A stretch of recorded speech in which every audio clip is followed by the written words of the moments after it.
जय श्रीमन नारायण।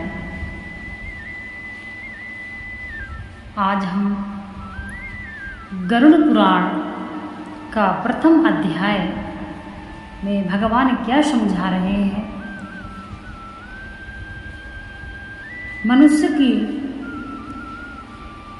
जब मनुष्य के प्राण कंठ में आ जाते हैं तब क्या होता है मरने वाले के साथ। गरुड़ पुराण का प्रथम अध्याय में बहुत ही महत्वपूर्ण सूचना है हर व्यक्ति के लिए, हर इंसान के लिए। गरुड़ पुराण सबको सुनना चाहिए और सबको समझना चाहिए। भगवान बता रहे हैं जब व्यक्ति के कंठ में प्राण आ जाते हैं, अर्थात जब व्यक्ति के जो प्राण हैं वह कंठ में आ जाते हैं। जब प्राण कंठ में आ जाते हैं तो यही एक पहचान है कि मनुष्य की अब जो आत्मा है वो निकलने वाली है तथा मनुष्य का समय पूरा हो चुका है। जब प्राण कंठ में आ जाते हैं तब क्या होता है। कहते हैं जब मनुष्य के प्राण कंठ में आ जाते हैं तब मनुष्य को दिव्य दृष्टि प्रदान की जाती है, क्योंकि उस समय मनुष्य पूरा संसार देख सकता है, सब कुछ देख सकता है, परंतु वह बोल नहीं सकता, किसी को बता नहीं सकता है वह क्या पुण्य किया है, अपने जीवन में क्या पाप किया है। उसको सब कुछ दिखाई पड़ता है, वह पूरा संसार देखने की क्षमता रखता है जब व्यक्ति के कंठ में प्राण आ जाते हैं। तब लोग कहते हैं अब वो है बोल नहीं पा रहा है, कुछ भी समझ में नहीं आ रहा है, और वह अजीब अजीब इशारे करता है मनुष्य जब उसके प्राण कंठ में होते हैं। जब व्यक्ति के प्राण कंठ में होते हैं तब वह कई सारे ऐसे करता है जो व्यक्ति उस व्यक्ति के मरने के बाद सोचते हैं पता नहीं वह तो कुछ इशारे कर रहा था। तो क्या इशारे करता है वो समझिए। व्यक्ति सब कुछ देखता है परंतु सिवा कि वह कुछ किसी से बोल सके। यमराज को देखकर वह इतना भयभीत हो जाता है,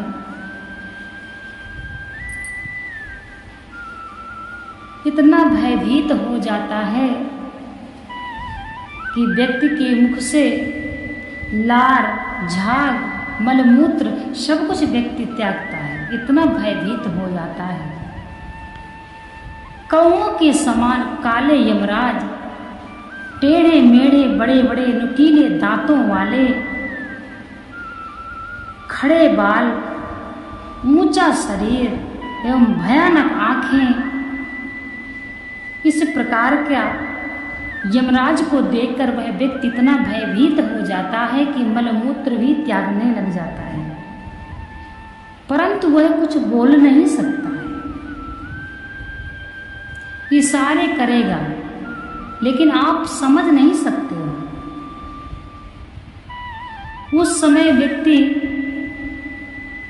इतना भयभीत होता है कि वह यदि किसी से बताए तो सुनने वाला भी उसके पास 1 मिनट नहीं रुक सकता है, तथा उसको असहाय दर्द में होता है जब यह आत्मा निकलती है, तब इतना दर्द होता है। गरुड़ पुराण में बताया गया है कि एक साथ सैकड़ों बिच्छू,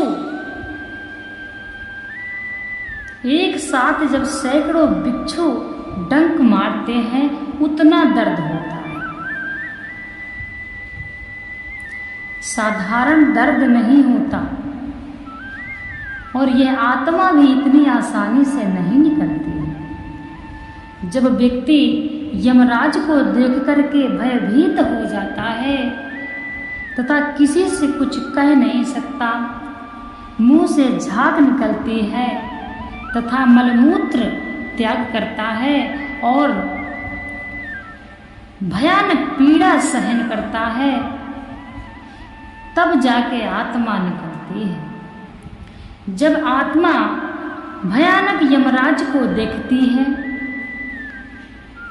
तो डर के वजह से निकल जाती है। यमराज पीड़ाएं पहुंचाते हैं, उस व्यक्ति को यमराज पीड़ा पहुंचाते हैं तथा इतना भयभीत होती है आत्मा कि निकलकर अंगूठे के बराबर रूप धारण कर लेती है। इसके पश्चात यमराज उस अंगूठे के समान यानी अंगूठे के बराबर शरीर को, आत्मा को अपने पास से बांध लेते हैं और यमलोक को जाने लगते हैं।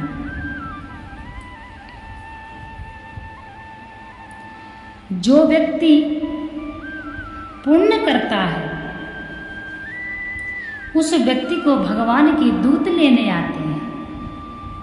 जो व्यक्ति पापी होता है उसके प्राण गुदा मार्ग से निकलते हैं और जो व्यक्ति पुण्य आत्मा होता है अपने जीवन में पुण्य करता है, किसी जीव को नहीं मारता, किसी को परेशान नहीं करता, गुरु का सम्मान करता है, माता पिता की सेवा करता है, ऐसे व्यक्ति को भगवान के दूत लेने आते हैं तथा ऐसे व्यक्ति के प्राण मुख तथा आँखों से निकलते हैं।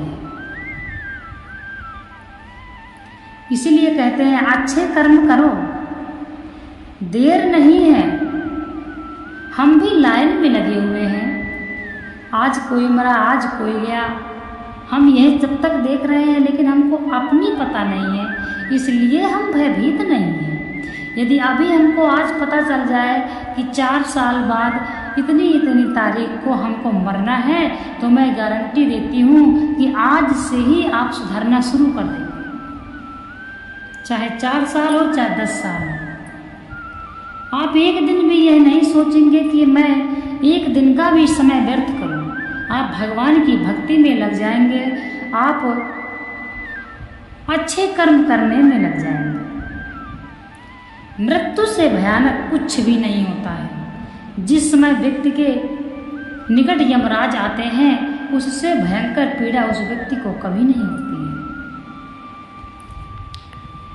जब अंगूठे के समान उस आत्मा को, शरीर को यमराज बांधकर यमलोक को ले जाते हैं तब आत्मा चलती है।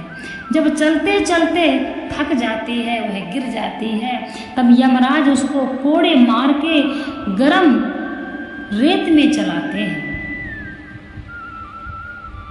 तब वह व्यक्ति से कहते हैं जल्दी चलो, हम तुमको यमलोक तक पहुंचाएंगे। अतिशीघ्र जो तुमने पाप की हैं यमराज तुमको अतिशीघ्र ही उसका दंड देंगे। चलो, तुमको नरक की यातना झेलना है। वह व्यक्ति भूखा प्यासा रास्ते में गिर जाता है, गरम बालू रेत में चलाते हैं, यमराज गिर जाता है तो कोड़े मार करके उसको चलाते हैं। इस प्रकार से व्यक्ति को यमलोक की यात्रा कराई जाती है।